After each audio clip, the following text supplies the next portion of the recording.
on camera. Today is June 29th, 2021, and my name is John Lilly. I'm a volunteer at the Atlanta History Center, and with me are Sue Verhoff and Carrie King, also volunteers at the Atlanta History Center. Sue Verhoff is the Director of Oral History and Genealogy here at the Atlanta History Center. We're here today to record the oral history of Mr. Steve Mosier, who served in the Air Force during the Vietnam conflict. Mr. Mosier's oral history is being recorded for the Atlanta History Center Veterans History Project in partnership with the Library of Congress. We're honored to have you, Mr. Mosier, and thank you for participating in the project. To begin, would you please state your full name and date of birth? It's Stephen Arthur Mosier, September 24th, 1943. Give us a quick description of where you were born and what the place was like and the people. Well, I was born in Kansas City, Missouri, but actually I spent, other than a few months after my birth, in what was my hometown and my parents' hometown, Trenton, Missouri. Small town about 90 miles north of Kansas City, 6,000 people, farming, and it was a very active railroad town in those days. So it was a nice place to grow up. You know, we had a good education system, and we kind of roamed the neighborhoods for our entertainment. And wasn't a lot of organization, but there was a lot going on. Describe your family, your siblings, your parents. My dad, his name was Francis, and he had gone to the University of Missouri, didn't graduate, but he went there, and then went in the military, and he was in the Army when I was born. He was a combat engineer, served in the Pacific, and my mom was one of 9 children, and I grew up with my dad in the service overseas. Her name was Maxine. We stayed with her mother and a couple of her sisters. So it was a female-dominated place, like many places were in those days, because the guys were gone. But he came back. He was actually at an island called Aishima, where it was a base for the fighters staged to take the not B-52s, but B-29s into Japan. And then after that, he was part of the occupation of Japan, not Japan, of Korea. And I have some really interesting pictures he took while he was there. And, you know, and then later on, I was stationed in Korea. And, you know, downtown Seoul in 1996, it was really primitive. And, of course, it's blossomed since then. You've already talked about your dad's service. What did you do for fun as a child? You said you roamed around a lot, but describe the roaming. We were kids that played any game you can think of. You know, we had croquet in the yards, we had badminton in the yards, and then we lived about a block and a half from a golf course. And my dad was a very avid golfer and a good one.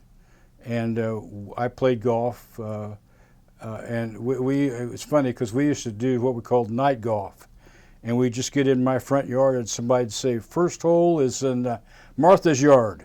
So we'd all hit our balls over there, and then next, so it was just kind of, we made our own course as we moved around, and we lived very close to a river, which we called the Grand River, but I think it was actually called the Thompson River. And it was a typical Midwestern river, not very deep and not very fast. But it was a great place to go play. And we had flat-bottom boats, and we would float down the river to the next town, and our parents would come and pick us up. We fished, hunted, and you know, I mean, today, you know, my friends and I, 3 or 4 of us in our couple of boxes of 22 shells, would just go out to the dump and shoot rats and other things. So, you know, all things being equal, it was a pretty nice lifestyle, and the schools were good. We had 3 grade schools that all fed into the junior high and then the high school, and it was called the Trenton Bulldogs, and our athletic teams were fair, and we had good teachers. I had some, it's interesting, somewhere we'll talk about why I did what I did. And I think I always wanted to be a pilot. I don't know why, because there was no one in my immediate surroundings that was an aviator, but it was just my desire. So when I got into later high school, my college, the advisor, I'd done very well in mathematics and science, so he said, you should be an engineer. That's okay. And then I was also editor of the Steel newspaper, and that guy was a guy named Tom Brown, and he'd been a Marine in World War II and was really very much of a character. But he said, Steve, you need to go to journalism. Well, and University of Missouri, where I went to school, had an excellent journalism school. But I took the engineering track, and I did okay, but it was not my. Let's just, the world, I am a chemical engineer, and the world is a better place that I never practiced. But I learned a lot about the scientific method and how to order and how to solve problems. And later on in the Air Force, that became very useful. And then part into my Air Force career, I got in working what we call requirements. And I worked with to define requirements for new weapons and new fighters, and I spent a lot of time with industry. So I could talk with them with some aviation and some engineering, and I always found it useful to remind them that I had studied the laws of physics and they were not using the laws that I remembered. So, you know, when they'd start to stretch something, I was not the guy that could challenge them, but I could find the guy to come in and say, let's talk about what this is really about. So the engineering background was a good background. But later on in life, I really enjoyed to write. And I've written a few things, some have been published, most haven't. But I just like to sit down and think of the rich career and the rich life I had and put some of those things together. And I brought a couple things I'll leave with you guys. There's one it's called A Funeral in Ubon. And we had a guy at Ubon named Norm Fogg. Norm's passed about a year and a half ago. Norm was a born prankster. He was a New Englander that grew up in Tennessee, and he was always at the bottom of something. And our squadron was the 433rd Satan's Angels, and our primary rivals were the Night Owls of the 497th. And we always had some sort of little conflict and thing going on. Never dangerous, but it was, you know, so I've forgotten how they got ahead of us. So Norm decided we had to strike. And I mean, Norm's motto was high risk but high reward. So there was a change of command coming up in about 3 weeks. And the Night Owls had a pet owl that had been given to them by a special forces guy from Laos. So we staged a raid early in the morning and stole the owl and took it off base. And they were furious.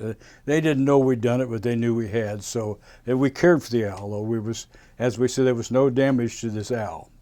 So at the change of command ceremony, Norm had a teak coffin built, silk lined and so forth, and he had a chicken boiled, all bones, and he had gone to the Catholic Church and borrowed the Catholic priest robes. So in the middle of a change of command ceremony, and those are very serious, Norm and the pallbearers came in, and Norm was chanting, "Oh, the owl is dead, but we loved him so, he's ours," and it just is a showstopper like that. And you could just see some of the senior officers really wanted to laugh. Some of the senior officers really wanted to make them, but they dropped this little coffin up there, and then they beat feet out of there. And the next few hours later, they went back and they found the owl back in the squadron. But it was one of the greatest pranks I've ever seen. And it so happened the squadron commander ended up being my boss as a 2-star general years later, and I always used to remind him of the look on his face when the owl came in to exchange of command. And he would always look at me and say, "It was a good trick." So that was one of those little things that, And I wrote that little story, and I'll leave it with you guys. You can take a look at it, or whatever you do with it's fine. Yeah. But so I went to pilot training at Advanced Air Force Base, and that's where I dated my wife a good part of the last year and a half of college, and she went on to teach, and then she came down. We got married at Advance, and then we went to MacDill Air Force Base, where I checked out in the F4. And that was an interesting group of people there. We were all young, and none of us had had any combat experience. We were all preparing to go. We were there about 8 months, and then I was fortunate, and I didn't realize how fortunate time, but there were 6 of us picked to use the walleye guided weapon, which was not a very good weapon, but in those days it was interesting. But so we all went to Ubon. So we kind of split it when we got there, but a couple of the guys stayed with me while I was in the 433rd. And the 433rd was, it's one of those places, I didn't realize how rich it was until I was years later. I brought you a picture of this guy. The commander was Hoot Gibson. And, you know, at the time, I just really thought he was a special guy.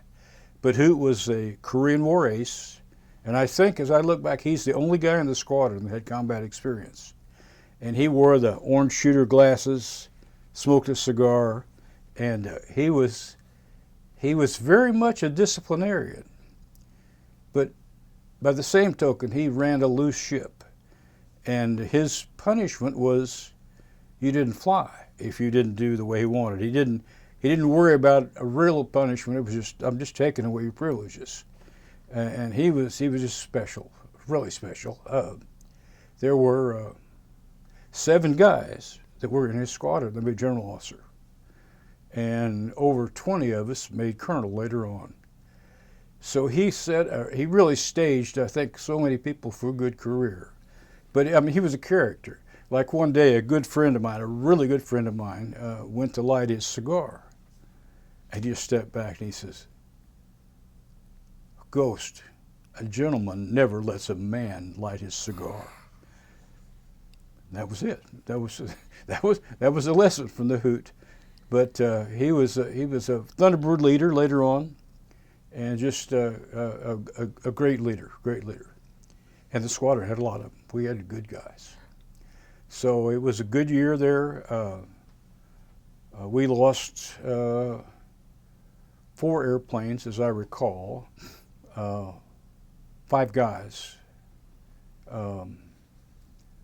One was going through Mosier Pass, which was one of the hottest places there, and they took fire, and we'll never know. The backseater either ejected or was ejected, just simply don't know. But the pilot brought the airplane back with nobody in the back seat and landed at NKP. And the guy, it was one of those classic Southeast Asia rescues. I mean, they put fire and airplanes and PJs down, and he died hanging on the rocks in Mosier Pass, and they never recovered his body. Then we had 2 guys that just went on a wolf mission one day and still don't know where they are. No one knows where they were.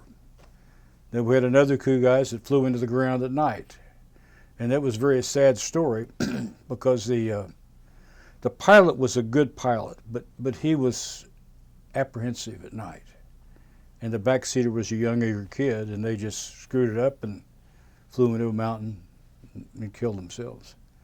But that was just combat, you know.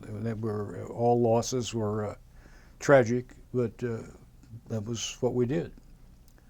Then from there, I went to Germany for 4 years. Go ahead. Let's go back a minute.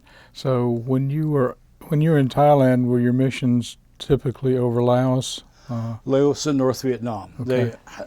I had 44. I had 244 missions in the F4, and 44 were over North Vietnam, and then the Johnson bombing halt. So we didn't go north very often, a couple of times. I flew basically 100 of those during the day, as a wolfpack. I flew 100 at night, and I flew the rest of them were just wherever they were. But Norman Fogg, this guy mentioned, there were a group of us, 8 of us actually, so it was four airplanes worth of airplanes, that we took the night shift. And the 433rd always flew 4 airplanes every night, early, but it was dark. But we liked that because nobody was in the squadron. And we just kind of owned it, flew, and we would take off at like 9 o'clock at night, be back at 11 in the bar at 1, having a chili cheese omelet and a couple of beers, and back to bed. You know, and it was we were out of cycle with the rest of the guys, and we were called the sewer doers. And I've got a picture of a patch there because it's just rats sticking its head out of a sewer, and so that was kind of what it was like flying at night over there, as you know. Bad, ugly weather, and you're always working around thunderstorms and clouds and things like that. But it was a good group. It was we were one of those old special subgroups, you know, that did our thing there. I seem to remember a picture of Robin Olds in the Officers Club. Was he wing commander at one time? No, he had gone about 3 months before I got there, but the legend lived on. And I had met him I met him several times after that, and I've always the thought I had about Robin Olds is he's a Viking, because you know he was an All-American football player, but he was really only 6'1" and about 220. He dominated the room. Size didn't matter. It was Robin was there, and that was what the game was. And he was profane, he was loud, and we loved him. Yep. And he did it on purpose. Kiss my what? I'm over here and you're going to make me shave a mustache? Don't think so, you know. But he had the chutzpah, and he delivered. He did some things that were famous. You know, the Bolo mission, where they went up and emulated being F-105s. And they used F-105 call signs, F-105 tankers, F-105 tactics, and the MiGs came up and they weren't 105s. They were F-4s loaded for MiG kill, and they shot 7 MiGs down that day, and the MiG threat was never the same after that because he taught them a lesson. So you were going to talk about Germany. After you left Thailand, then you rotated to the other side of the world. Yep. Went over to Bitburg, 53rd Squadron, another great squadron, but a very different environment. You know, the real show was over in Southeast Asia, so we didn't get a lot of the equipment and supplies and things. That was okay, but for 4 years I was in a squadron that was nuclear capable. So a lot of people don't know that, but on our base alone, every day there were 13 airplanes in shelters carrying nuclear weapons on 15-minute alert. And we also set alert in Incirlik, Turkey, and we also set alert in Aviano, Italy, with nuclear weapons. So it was you know, there's this thing they call a personal reliability program. And it was, you know, they watched you to make sure your behavior, you're reliable. But it was stringent, and it's, you know, when I think back of what we were doing, you know, it was more than I thought what we were doing, because I was thinking the other day, for one time, I was the squadron intel officer, and we had in our intel office what we called the master burst overlay chart, and it had a dot where every nuclear weapon was to be delivered in Europe. And then it included what the Belgians had, what the Germans had, what the Americans had, what the British had, what SAC had. And you just looked at that chart and you just said, that's a busy place, you know. And the other thing I remember from that, and did you ever hear of Operation Gold Flow? Well, that was back in, I think, 1971, 72. That's when America was using more money than they had. So until that time, in my squadron safe and the other squadrons, each aircrew member had a E&E kit. and it had the famous maps, the compasses, and that stuff. And then in each one of those was 5 gold coins, and they were not counterfeit, but they were not real. In other words, they were restrikes, but they were British or French gold coins, and that was part of our work our way out if you ever got shot down someplace. But the word came down that we need the gold out of your E&E kits. So they came down and we opened our E&E kits, and they came down and confiscated our gold coins. So I realized we wouldn't be trading any of that if we went somewhere. Was that when we were still on the gold standard and gold was $35 an ounce? Yes, exactly right. Yep. And in those days, it was illegal to buy gold. Guys were going into Switzerland and Austria and buying not a lot of gold because we didn't make that much money, but they were buying gold for $35 an ounce. And of course, later on, that turned to be a really good deal. But anyway, there went the gold coins out of our pockets, so to speak.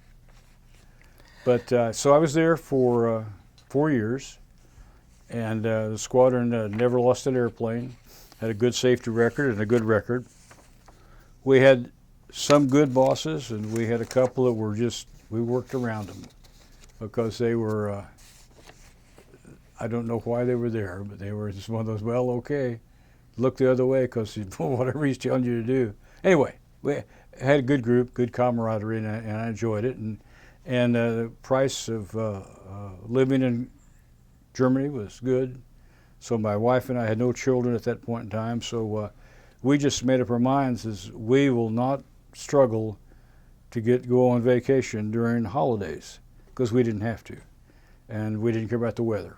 So we went places in the off season and had a great time. She went to Russia in 1972, which was she had to get special permission to do that, and I always get a kick out of I'd read somewhere in a magazine in the Berezovka shops, they have these special shopping. I said, they have shotguns in there. Why don't you get me a shotgun? And I'm just a throwaway. Well, when I met her at Frankfurt about a week later, she walked the airplane with a double-barrel Russian shotgun, And I've never tried to figure out what caliber or what gauge it was because I'm not sure I'd want to try and shoot it. But she toted that shotgun all the way back. Wow.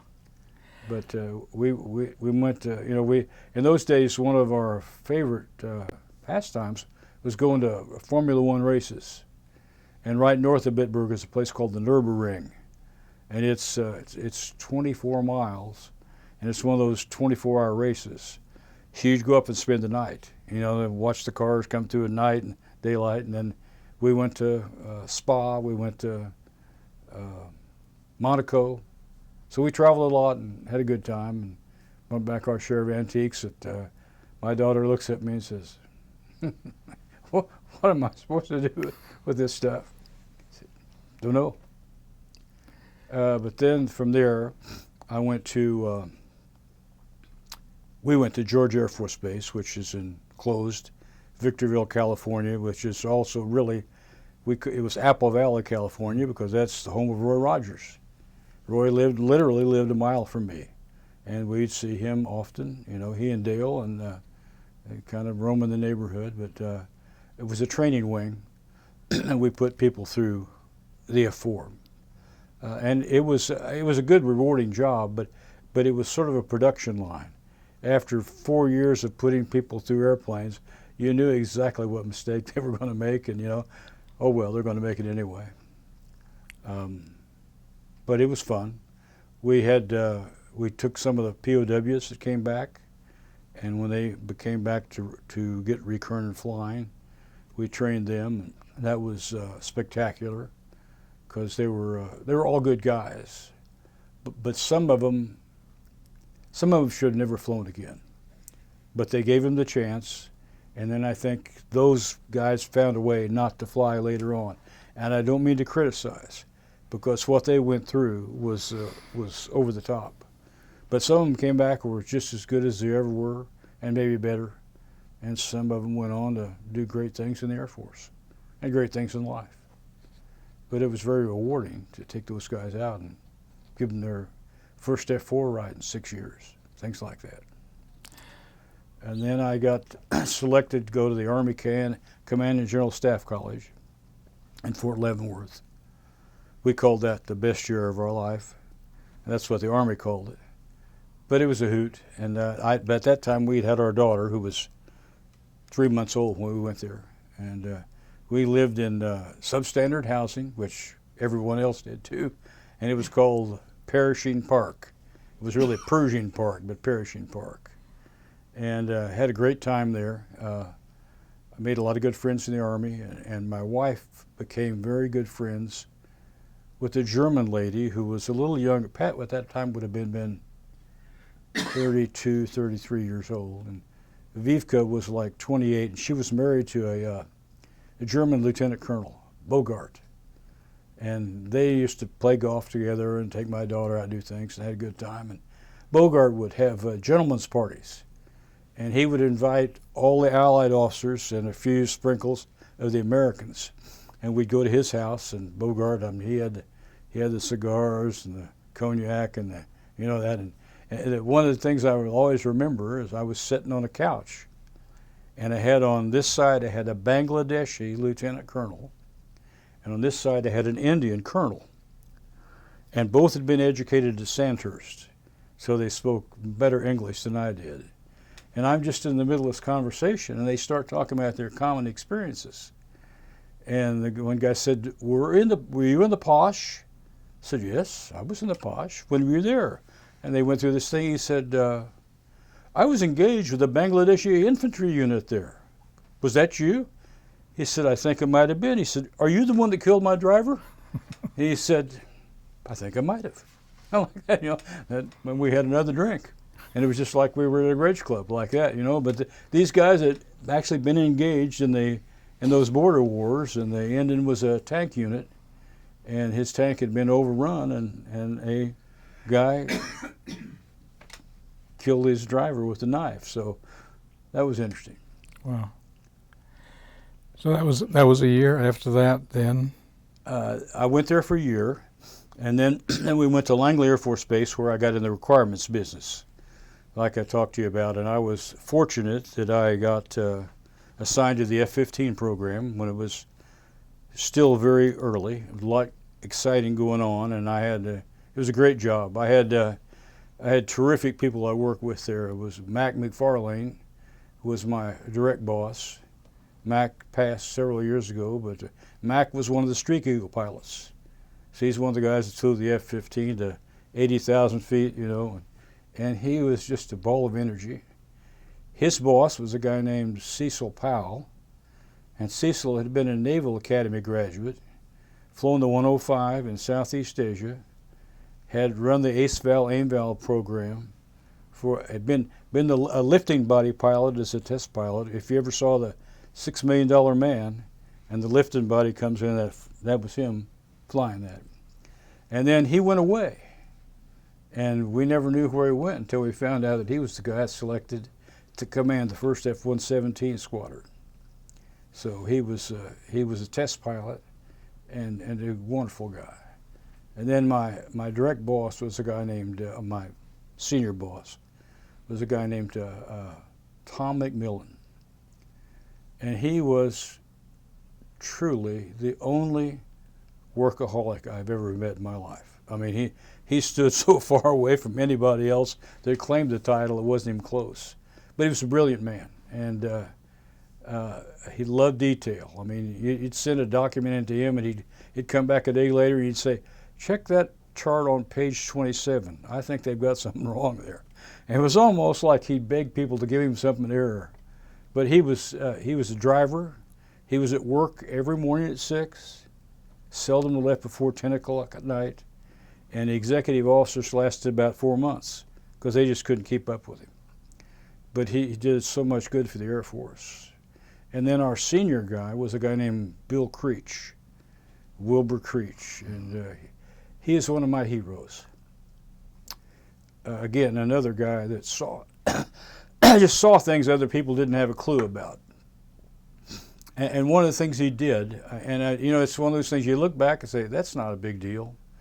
But he went in and he went to the wing commanders. He said, you have a stand-up meeting every 7 in the morning, don't you? He said, yeah. He said, what do you find out? We find out what our problems are. He said, what can you do about them at 7 in the morning? The day's bought and paid for.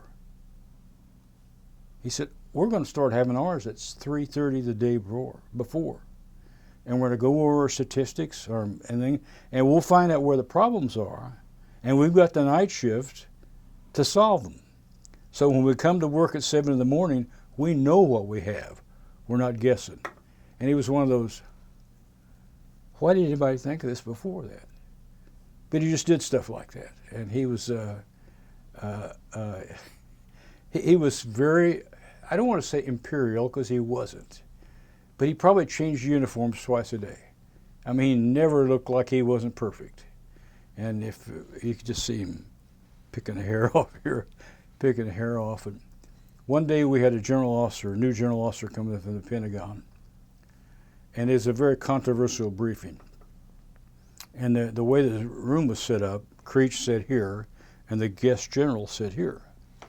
So they start off in this meeting, and of course Creech is a 4-star, and this guy's a brand new 1-star. And he leans over to Creech and he says, now Bill, I thought I'd share some of the feelings of the Air Force leadership with you while I'm here. Well, Creech just said, what a treat. I mean, I can't believe I'm having this opportunity. So he just went down this stream and he said, finally he said, Rosie, when you go back to the Air Force tomorrow, tell them this, that if you think Bill Creech is intimidated by the King of Denmark, he's not. But he is intimidated by John Tower, who's the senator who controls our budget. So let them know that the Tidewater creature has a clue about what's going on. And all of a sudden, Rosen, it was just like the light come off. Oh my God, I am with an Air Force leader, you know? But he was never mean. He was never like some of the guys I knew, Dixon and so forth. But he just was a lesson giver. And there's a guy, a friend of mine named Bob Ho. And Bob and I, anytime we got to go to a briefing that Creech was taking, we didn't care what it was. Civil engineering, plumbing, it didn't matter. We would go because it was a learning experience. And he did a lot for the Air Force, a lot.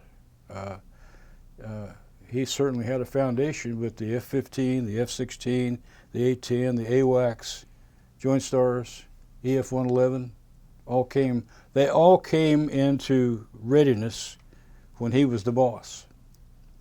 And it paid off in Desert Storm. A lot of critics said it would never work, but they did. His career ended prematurely, didn't it? Yeah, yeah. But from there I went to Korea, spent a year with the fabulous Flying Fiends, the 36th TAC Fighter Squadron. I think the oldest fighter squadron in continuous service in the Air Force. It was formed in World War I and still had been in service continuously. And it was interesting because we were there when the Koreans shot the SA-2 at the SR-71, and that brought things to a pretty good pitch for a while.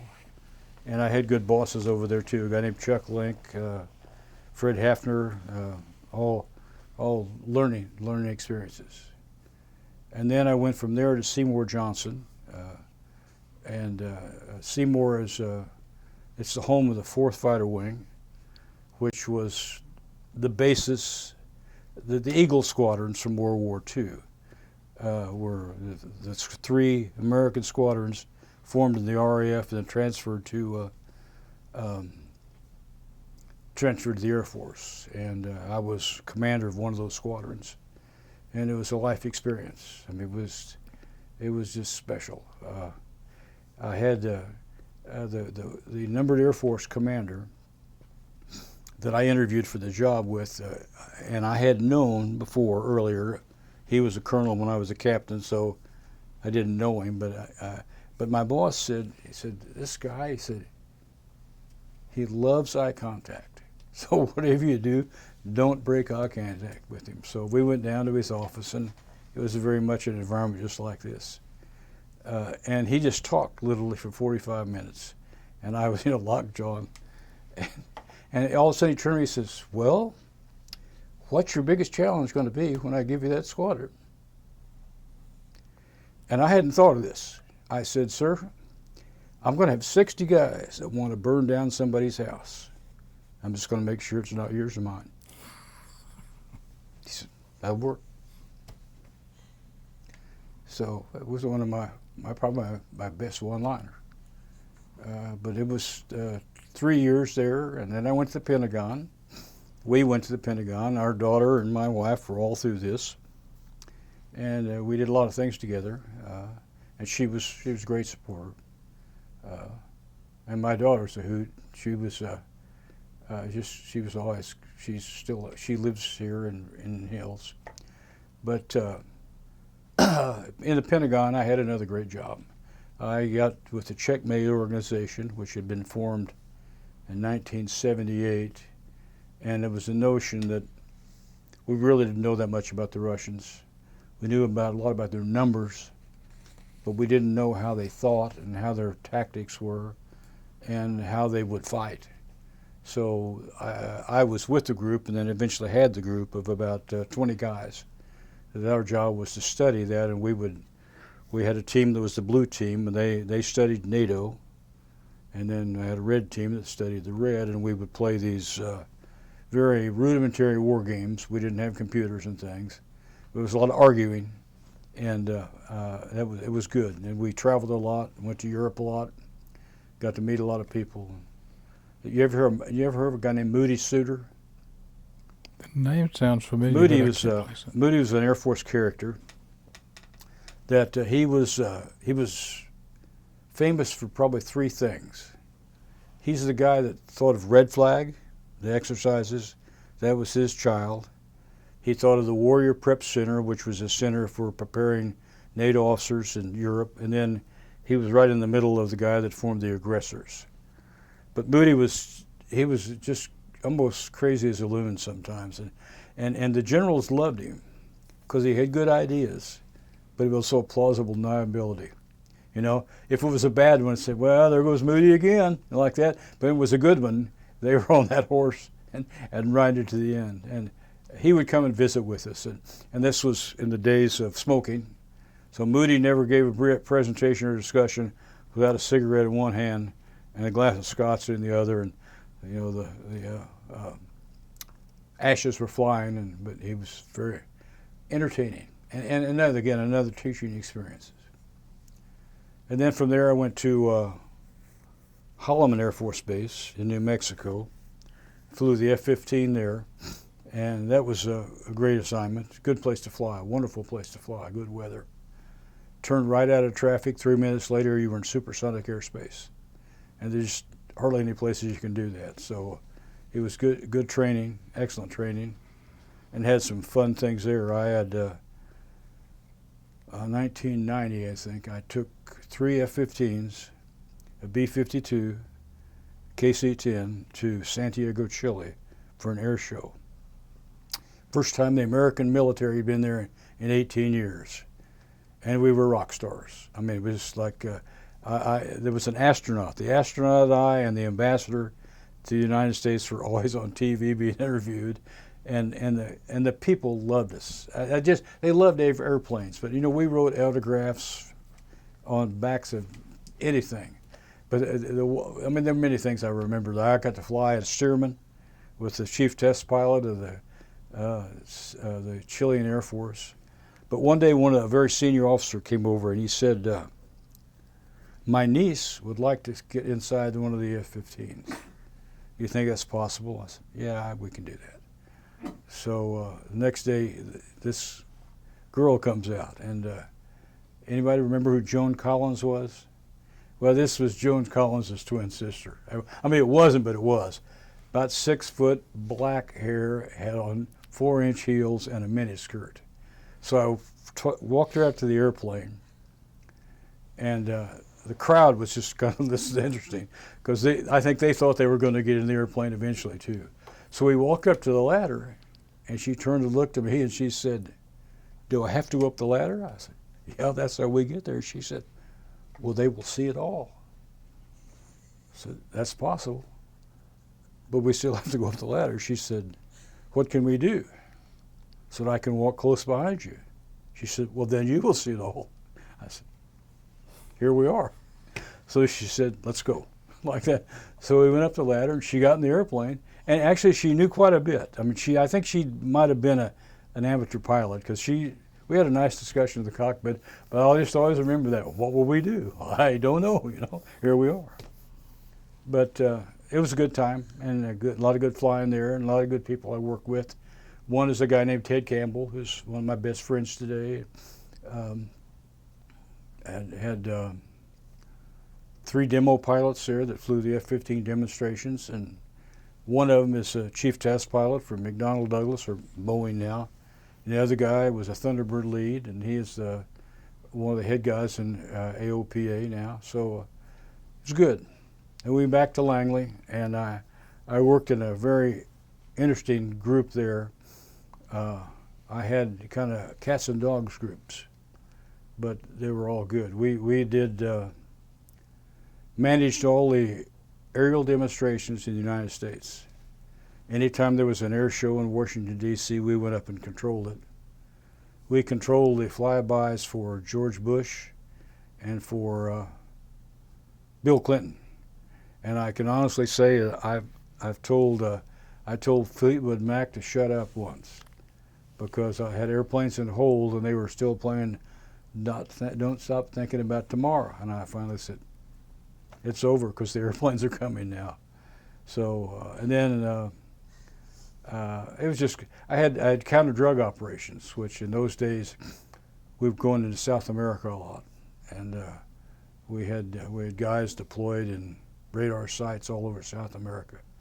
I went down there one time for F-15s, and we chased druggies at night in F-15s. So that was the end of my military career, and that's all, folks. So you started flying and you ended flying. I did. And, it's funny, because guys would ask me, do you miss it? And I can honestly say, no, I really don't, because I was flying an F-15 when I was 48 years old. And my counter to that story is, do you watch pro golf? They said, yeah. I said, well, if you can't play from the back tees, get the frick off the course, because you're in the way. And at 48 years old, I was close to being in the way. So it was time to say goodbye to that. Interesting career. Well, it was. I was lucky to be assigned to some spectacular units and fly with some great people and serve with great people. I just wondered how you got to go back to flying after I'm sorry? I just wondered how you got to go back to active flying, having been in staff jobs and as an 06. Well, it was in the right place at the right time. Yeah. It's kind of one of those, some of it was luck, but some of it was performance.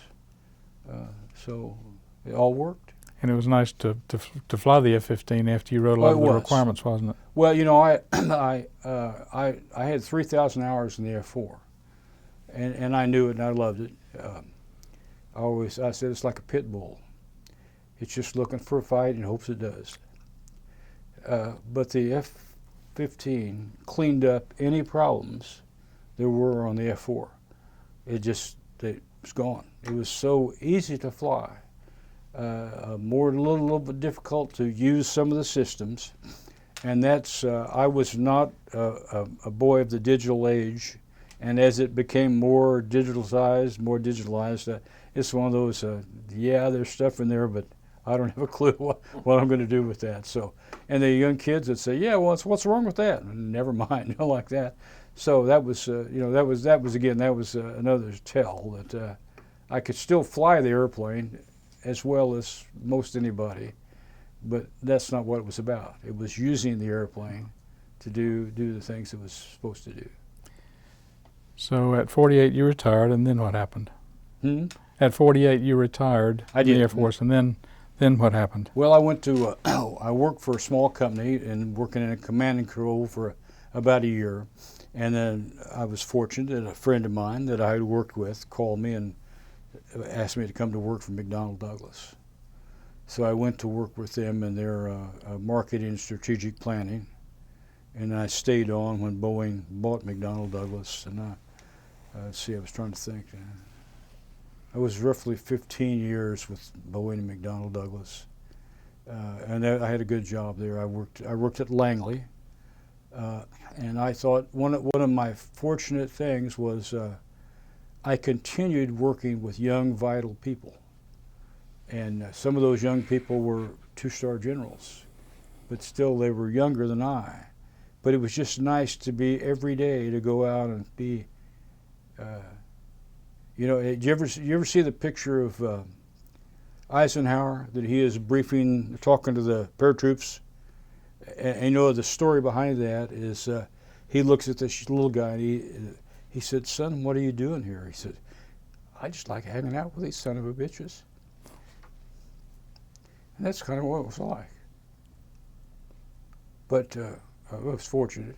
And when I retired eventually, it took me about 3 or 4 weeks to realize I was missing that part, so I better go find it. And I did. I had friends and joined the Rotary Club, but it was just wonderful to be able to hang around with guys that were still doing the right things. I brought a few things out. I'll leave it. You guys can have this if you want it. This is the book we used to carry in the airplane when we were FACing. And we each made these. This is circa 1969. And it's maps of North Vietnam and Laos. And they're all plotted. And then you'll see on the back or the front, these are what we call delta points. And you remember those, I'm sure, that we'd say, okay, we'll meet you at Delta 53. Mm-hmm. And then you knew what those coordinates were you'd meet there. And then we'd go find something that was close to that to work with. But so when you'd fly, you just had this kind of spread out in your lap and had a grease pencil, and you'd cut target coordinates for somebody and write them on the map, and then take the fighters there and put the fighters in. But it's interesting when I look back at this. I see some things. There's a place here called the Disappearing River, and I've often wanted to go back because this was this river. They just went in this cave, and what was there, who knows? But it was in a place where you couldn't get low enough to take a look at it. But anyway, that's something you might want to. Hold it up here next to your face so we can get it on camera. Okay. Yeah, there you go. This is what we call the delta point maps. That each of the facts, each one of us had one of these. I mean, they were duplicates, but we made our own and maintained them. And then I brought a bunch of photographs here from where did I put those? And I'll leave these with you guys if you'd like them, because there's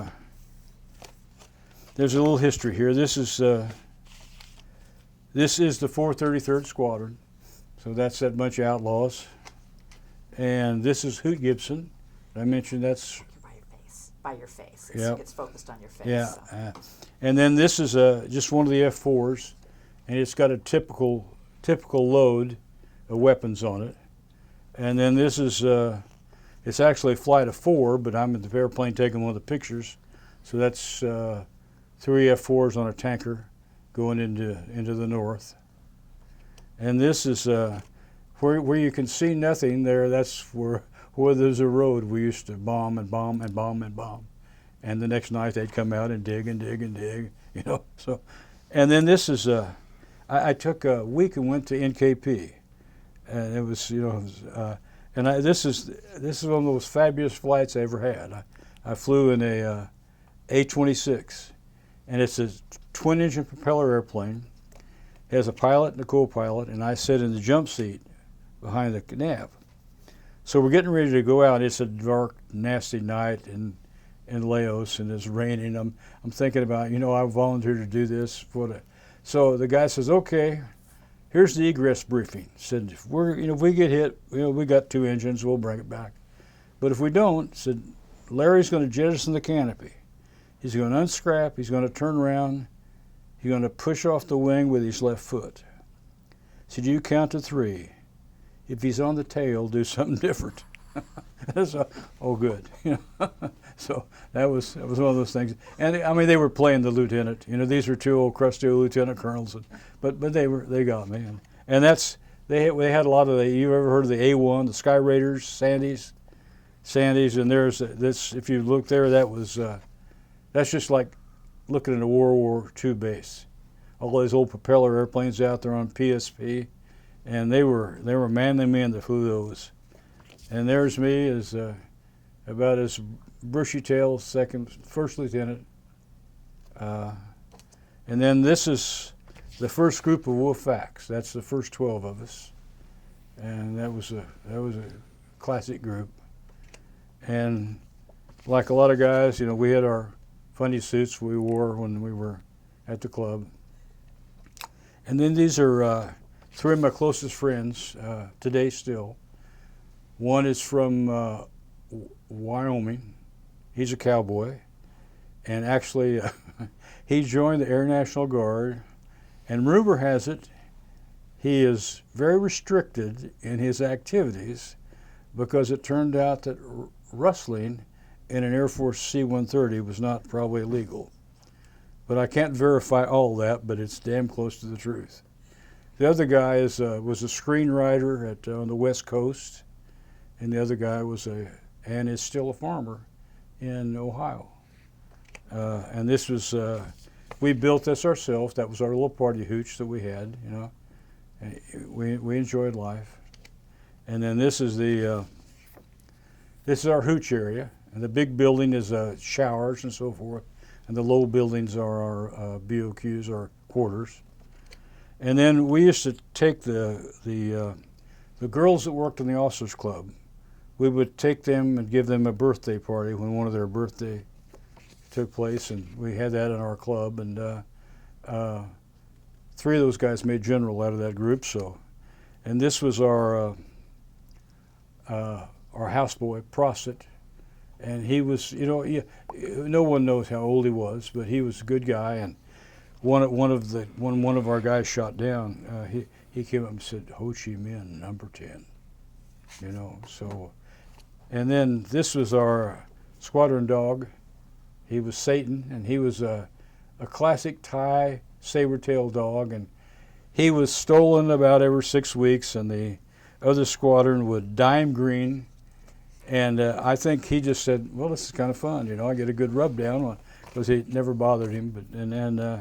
And this is my last mission, coming back in, and we used to pop our flares out of the back of the cockpit and drag those in. And this is another. This is a Robin Olds kind of guy. This is Jack Bennett. He was a squadron commander. And then this is the schedule of my last flight on a pintail flight. So that was posted in the officers club. And then this is us rats. I mentioned the sewer doers. And then this is the wolf fac, the red-eyed fac. Anyway, you guys can have these if you'd like them. And I've got a key to them so you can look at it and we'll remind you of those things. So anyway, there you go. Have a couple of follow-on questions. How would you describe the life lessons you learned from your Air Force career? Well, first you have to trust people, and you have to expect them to be competent. And if they're not, you help them be competent. And if they're not, you do something about it. I think probably some people would say I was in some ways a lenient commander, but on the other hand, my motto was I'd rather save a soul than send him to hell. And I tried to use people, not use them, but use them to be better. And I can't say that anybody ever really let me down. I had a couple of guys that I had to remove from flying because they shouldn't have been there. But we made them have a place to go. Like one guy was a civil engineer. Well, he had to get a job in the Air Force, and I don't know how long he stayed. And then I think that we were at a watershed I think that no one had really taken into account what the wives did, as how much they did for no pay and not much gratitude. I begin to, it's one of those things I just realized that things that went on wouldn't have if my wife hadn't have. And she was not alone. They were all, most of them. I mean, some of them just said, screw this, I don't want any part of it. And that's okay too, but the Air Force depended on free labor. And free labor made a lot of things happen. And as I was leaving the Air Force, over the last 3 or 4 years, why the Air Force was beginning to do schools for squadron commanders' wives, bring them in and teach them things and show them things, and introduce them to the chaplain, and things like that. And then they became very much more amenable to women that wanted to work. And like my boss, when we went to Holloman, just told my wife, said, you want a job, get a job. It's okay with me. If you don't want a job, don't get a job. That's okay with me too. But there was no stigma of not participating or she works, don't you know. So I think that was a good thing for the Air Force. I've struggled recently with the racial situation. And I still don't know. I know that I didn't serve with many black pilots. Several, but not many. Danny James, Chappie James's son, I instructed him. I taught him how to fly the F-4. Danny was a great guy. Ended up being a 3-star, and very, because of his capability, not because of who he was. I had a feeling, because I knew some white guys the same way, is that they would look around and say, I can do better, faster somewhere else.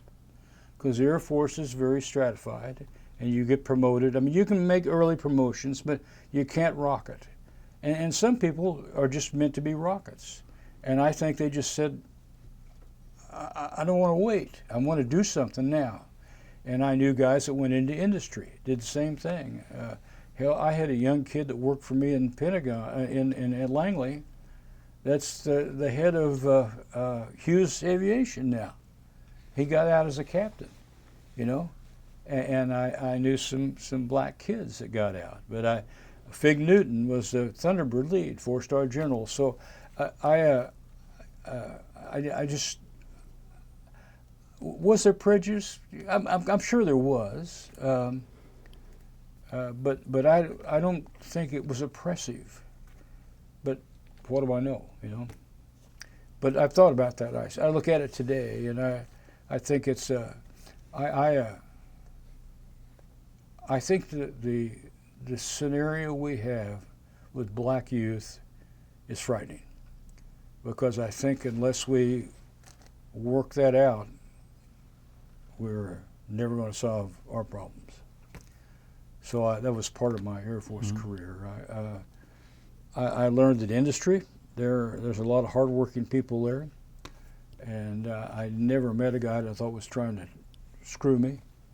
I think there were some guys that would try to tell the story, and if you were willing to buy the story, that was the story. But there was always checks and balances and things like that. What would you recommend to someone considering going into the military today? I would always say give it a look, but I think it's so different than when I was there. I think the things you see in some of these pictures, I don't think you'd see that today. I tell a story. I had I had 2 married couples in my squadron. There was a pilot who was married to an intel officer, and a pilot was married to another pilot, but she was flying the KC-135. And I watched them, and they both all got married right out of the Air Force Academy. Very, very unusual. But one of them was the little intel officer. She was a piece of work. And she was the 9th Air Force Intel Officer of the Year. So she earned a flight in an F-4 incentive ride. So I heard the boys setting it up. They were going to let her fly with her husband. I said, no, we're not going to do that. I said, you know, this would probably work all right, but if it doesn't, can't stand the answer. So I gave her flight. It was in Germany, and it was a good flight, and she had a good time. And I flew a lot of people like that. And I always said, if you get sick in the airplane, it's because you didn't tell me. But I'm not going to do anything deliberately to make you sick, because I don't want you coming down. You know, if that's the story you tell. That's not the story I want. Anyway, we got up in her going away party. She got up on the stage with me, and I gave her the plaque. And she said, I just wanted everybody in the room to know that I spent the best hour of my life with Colonel Mosier. And I said, that's wrong. It was really an hour and 15 minutes. And I thought today we'd have both been fired, literally. I'd have been out of a job, and she'd have probably been under. So it's one of those, and was it harmless? I thought it was. My wife gave me the cold stare on the way home that night, but you know, that happens too. So I think that my Air Force was different. I think these kids work really hard. I was fortunate. I had 4,000 hours of flying time, and I don't think you can do that anymore. I think you spend so much time preparing for a flight, talking about the flight when it's over. I mean, these guys fly twice a week. I mean, you know, I was flying. I can remember days where I flew 12 times in a week, and that was what it was about. So that doesn't mean it's better. It's just what it was. But today I don't know that I don't think I would. But if I grew up in it, you know, it's kind of why you know what you know. But there's some fabulous things to be done out there. So I would say give it a look. You know.